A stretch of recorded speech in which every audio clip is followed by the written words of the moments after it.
स्वागत है आपका मेरे YouTube चैनल आवाज़े अदनान पर। उम्मीद करता हूं आप सब बहुत अच्छे होंगे। महाराष्ट्र में समाजवादी पार्टी 12 सीटों पर अड़ी या फिर तरसी। जी हां, मैंने तरसने को इसलिए कहा कि 12 सीटें समाजवादी पार्टी महाराष्ट्र चुनाव में मांग रही है महाविकास आघाड़ी से, जिसमें कांग्रेस पार्टी है, जिसमें शरद पवार साहब की एनसीपी है, जिसमें उद्धव ठाकरे साहब की शिवसेना है और समाजवादी पार्टी का जो गठबंधन है उसमें 12 सीटें समाजवादी पार्टी अबू आसिम साहब मांग रहे हैं।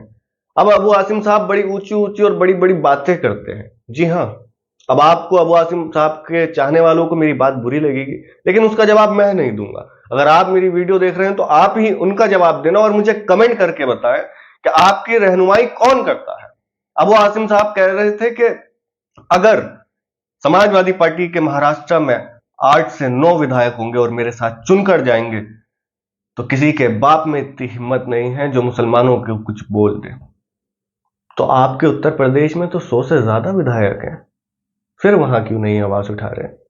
महाराष्ट्र में इतना बड़ा दावा कर दिया क्योंकि मुसलमानों वोट के ठेकेदार आ चुके हैं। आप तैयार हो जाएं वोट देने के लिए, क्योंकि जो आपकी रहनुमाई करता है वो बी टीम हो गया, जो आपके मसलों पर बात करता है वो बी टीम हो गया, जो आपके मुद्दों पर बात करता है वो बी टीम हो गया, लेकिन जो आपसे वोट लेता है और आपकी बात नहीं करता वो बहुत अच्छा हो गया। जी हां, मेरी बात कड़वी जरूर लगेगी, लेकिन मेरी बात को समझने की कोशिश करें। अब 12 सीटें वो हैं जहां पर एआईएमआईएम 2024 में नहीं, 2019 में भी और 2014 में भी मजबूत थी।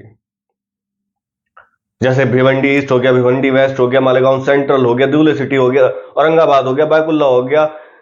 काफी सीटें हैं जहां से एआईएमआईएम मजबूत है। अब एआईएमआईएम का कहना है कि वो 20 से 30 सीटें लड़ेंगे। अभी कंफर्म नहीं हुआ, 100 सीटें भी लड़ सकते हैं, 50 भी लड़ सकते हैं, लेकिन 20 से 30 सीटें तो कंफर्म है कि लड़ेंगे ही लड़ेंगे। और पॉलिटिकल एनालिसिस यानी कि जो मुस्लिम पॉलिटिकल एनालिसिस है उनका माना जा रहा है कि एआईएमआईएम इस बार महाराष्ट्र में मजबूत है। तो थोड़े से घबराए हुए भी हैं लोग कि अगर एआईएमआईएम महाराष्ट्र के अंदर मजबूत होती है तो इसका इंपैक्ट पूरे हिंदुस्तान में पड़ेगा और एक पैगाम जाएगा कि देखो, महाराष्ट्र के मुसलमानों ने भरोसा करा, अब एआईएमआईएम अपनी कयादत मजबूती से लोगों की कयादत कर रही है।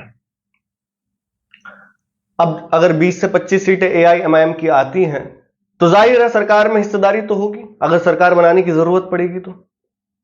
अब जब सरकार में हिस्सेदारी होगी तो बेबाकी से बोला भी जाएगा, हर मुद्दे पर हर बात रखी जाएगी। तो कहीं ना कहीं अगर मुसलमान एआईएमआईएम की तरफ आ गया तो कांग्रेस को डर है फिर हमें नुकसान हो जाएगा, क्योंकि इफ्तार की दावत में आपको फोटोज भी तो लेनी है, आंखों पर काली पट्टी भी तो लगा ली है, फोटोज ले लेंगे इफ्तार की दावत में। अच्छा, मुझे एक बात बताएं, अबू आसिम साहब इतनी इतनी बड़ी बातें करते हैं, अभी अबू आसिम साहब जो चलो मुंबई की रैली हुई थी उसमें क्यों नहीं गए? सवाल तो बनता है, क्योंकि ये पॉलिटिकल रैली तो नहीं थी।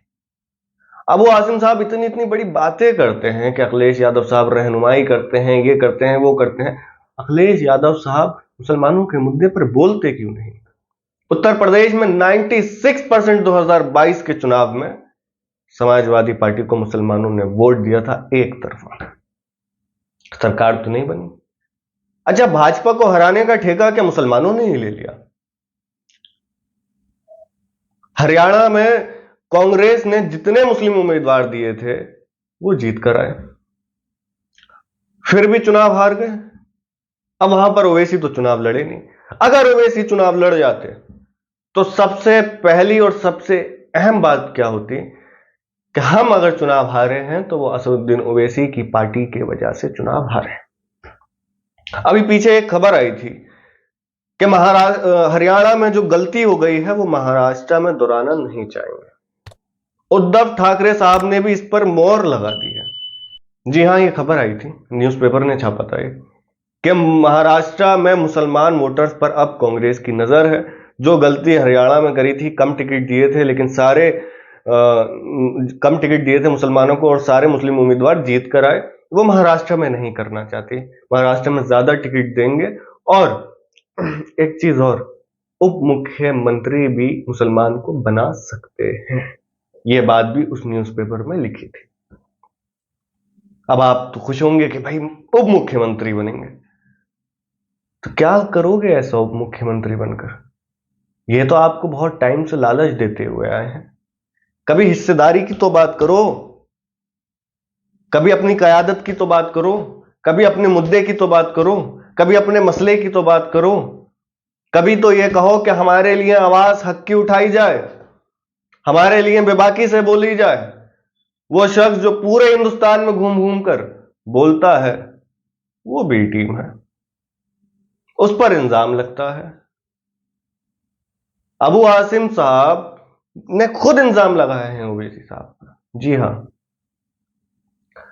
अब ये बी टीम वाले जो हैं बेचारे, ऑल इंडिया मजलिस इत्तेहादुल मुस्लिमीन, ये तो तैयार हैं एमवीए में, महाविकास अघाड़ी में जाने के लिए। अब महाविकास अघाड़ी इन्हें ले ही नहीं रही, तो फिर उसके बाद जब आप साथ ही नहीं ले रहे, उसके बाद आप इल्जाम लगाते हो, तो ये कहां की इंसाफ की बात है? तो आप समाजवादी पर भी इल्जाम लगा दो, महाराष्ट्र में आकर क्यों लड़ रही है चुनाव?